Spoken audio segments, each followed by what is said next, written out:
اس بدبخت کے ذریعے سے قوم کو سہانے خواب دکھائے گئے. کہا گیا کہ جی 1 کروڑ نوکری دے گا, یہ 50 لاکھ گھر بنائے گا.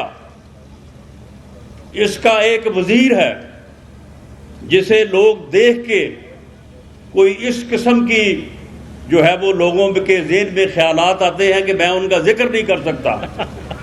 وہ کہتا تھا کہ جی عمران خان آئے گی, سب کی فائل منگوائے گی. حالانکہ اس کی اپنی فائل جو ہے وہ ہر وقت عمران خان کے پاس ہوتی ہے.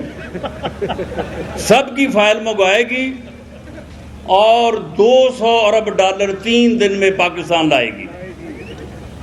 $100 ارب جو ہے وہ قرضہ ادا کر دیں گے اور $100 ارب جو ہے وہ لوگوں پہ لگا دیں گے. اس قسم کا جھوٹ بولا گیا, اس قسم کا فراڈ کیا گیا, اور اس آدمی کو, اس نااہل اور نالائق ٹولے کو اس ملک کی قسمت کے اوپر مسلط کیا گیا. اب یہ کہتا ہے کہ جی میں جو ہے وہ آگے سے لڑوں گا, آگے سے میں لڑائی لڑوں گا, اور اس نے جو ہے وہ ایک ٹائیگر فورس بنائی ہوئی ہے. وہ ڈنڈے تیار کر رہے ہیں.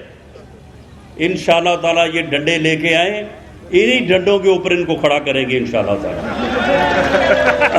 اور یہ لوگوں کو دمکا رہا ہے. یہ پنڈی کا جو شیطان ہے چیدہ ٹلی, یہ کہتا ہے کہ جی پرائیویٹ ملیشیا نہیں بن سکتی, میں اجازت نہیں دوں گا پرائیویٹ ملیشیا کی. اور جو پارلیمنٹ لاجز ہیں وہاں پہ اس نے حملہ کر دیا.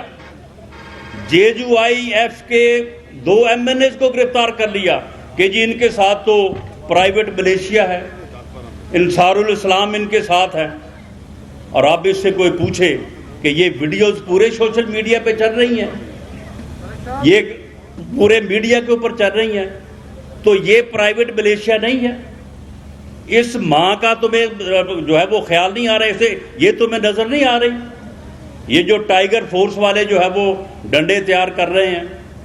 لیکن میں یہ آپ کو بتا دوں, یہ صرف حکومت میں ہونے کی وجہ سے یہ ان کے چونچلے ہیں.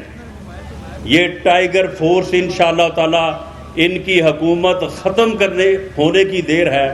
3 دنوں میں یہ اگر گیدڑ فورس نہ بنا دی تو ہمارا بھی نام نہیں. کوئی ان کی ٹائیگر فورس نہیں ہے. یہ سارے لوٹنے والے لوگ ہیں.